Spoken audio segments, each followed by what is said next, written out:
0826 300 300, la vérité en face, jusqu'à 10h. Si vous nous appelez, vous pouvez également nous écrire par SMS au 7 20 18. Il suffit d'envoyer le mot Sud par SMS, 7 20 18, pour recevoir la radio nouvelle génération DA+, pour écouter en réalité Sud Radio partout en France. C'est la nouvelle technologie radio, le fameux DA+. Ça se passe sans internet, sans application, et c'est une qualité sonore absolument incomparable. L'idée, moi je vais vous le dire, c'est que vous alliez au bureau, en vacances, sur la route, peu importe, vous ayez en réalité Sud Radio à votre disponibilité. Pour cela, il faut envoyer le mot Sud au 7 20 18 et on vous passe un coup de fil naturellement avant 10h. 0826 300 300 sur les réseaux sociaux, l'application et le site sudradio.fr. Est-ce que en réalité Emmanuel Macron, le président de la République, lors de ses traditionnels vœux ce soir aux Français, est-ce qu'il peut faire autre chose que avoir l'air, être pris au piège, être prisonnier d'une ambiance de fin de règne vis-à-vis de son quinquennat? Est-ce que le président peut s'en sortir? Est-ce que vous croyez qu'il peut agir jusqu'au bout, comme l'expression consacrée le qualifie? Est-ce qu'il va pouvoir agir jusqu'à la dernière minute, jusqu'à la dernière seconde de son quinquennat, faire des choses? 0826 300 300. Bonjour Christian. Bonjour. Merci beaucoup d'être avec nous ce matin. Vous allez mieux?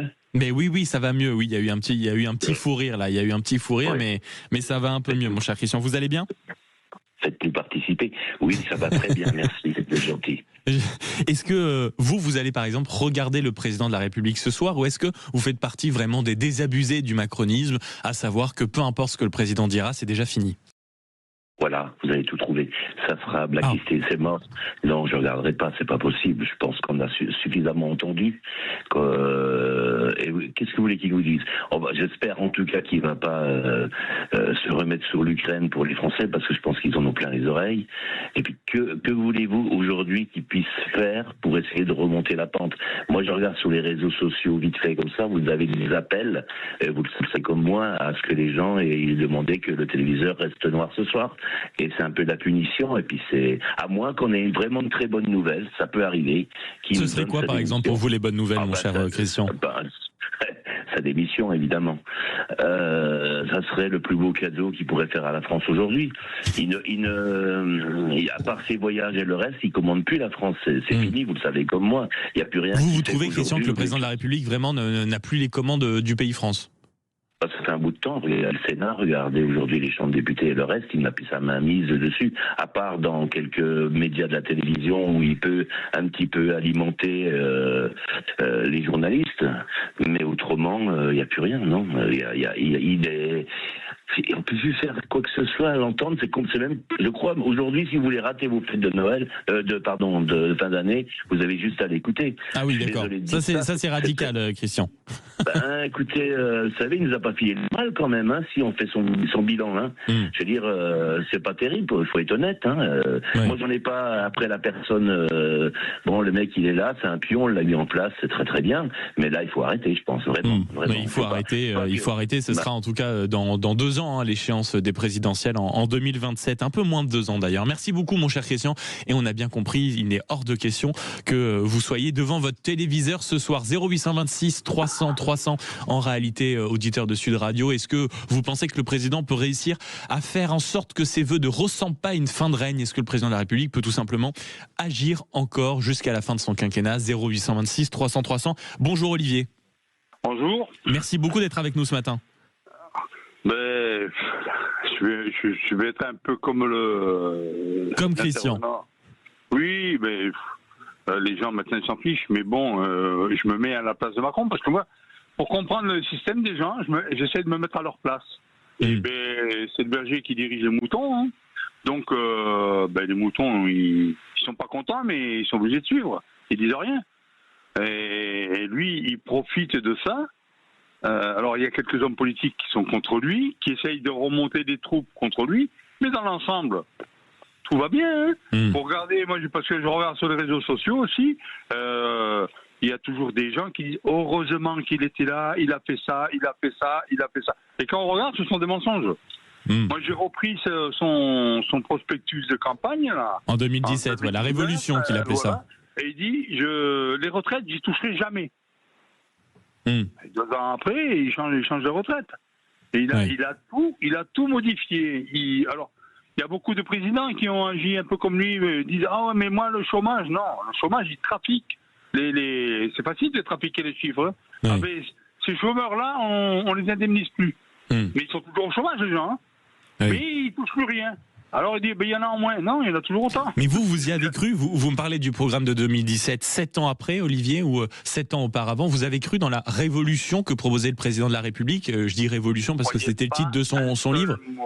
Je ne croyais pas un seul moment. Je vais vous dire, quand il était élu, un an avant, personne ne connaissait. C'est un gars qui a surgi d'un coup, là, comme ça, là. Personne ne connaissait Macron.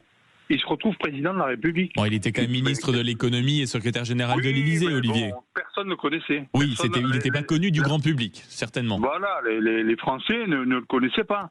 Et d'un coup, il arrive là. En réalité, il fait beau rôle, hein, parce que je ne sais plus qui c'est qui disait un tabouret en face de Marine Le Pen, c'est le tabouret qui est élu. Vous trouvez que ça c'est encore le cas et que ce sera encore le cas pour 2027, Olivier? Est-ce que je pense que oui. Le Front républicain fera encore son œuvre, vous pensez? Il y a encore beaucoup de gens qui diabolisent le Front National. Alors en plus, avec ce qui arrive à Marine Le Pen, on les traite de voleurs, on les traite un peu de tout. Et je pense que s'il y a un bon candidat en face, genre Darmanin, Retailleau, truc comme ça, peut-être que Le Pen ne passera pas. Déjà, je pense que le nom de Le Pen doit être retiré. Oui, vous, c'est ce que vous pensez. Bardella, oui, Le Pen, non, mais Bardella, il est gentil, mais il est un peu léger, quoi. Moi, à mon avis, pourtant, je dis ça, j'ai des membres de ma famille qui sont députés RN. Hein. J'en ai 2 dans ma famille. Mais je trouve que c'est un peu léger. J'espère que vous avez profité des discussions en famille lors des fêtes, mon cher Olivier, pour leur dire merci beaucoup d'être passé du côté de Sud Radio ce matin, 0826 300 300, et je vous souhaite naturellement une très belle année 2026. On poursuit la conversation et dans quelques temps on ira également sur ces questions des violences qui sont malheureusement des rituels parfois lors du réveillon du 31, lors de la soirée de la Saint-Sylvestre. Mais poursuivons sur Emmanuel Macron et sur cette ambiance, en effet. 0826 300 300. Bonjour Cécile. Bonjour. Comment allez-vous? Ça va, merci. Merci beaucoup d'être avec nous ce matin. Est-ce que vous avez passé, ma chère Cécile, de belles fêtes d'abord? Oh oui, c'était très bien, en famille. En famille, est-ce que vous avez été gâtés? Vous avez reçu une montagne de cadeaux?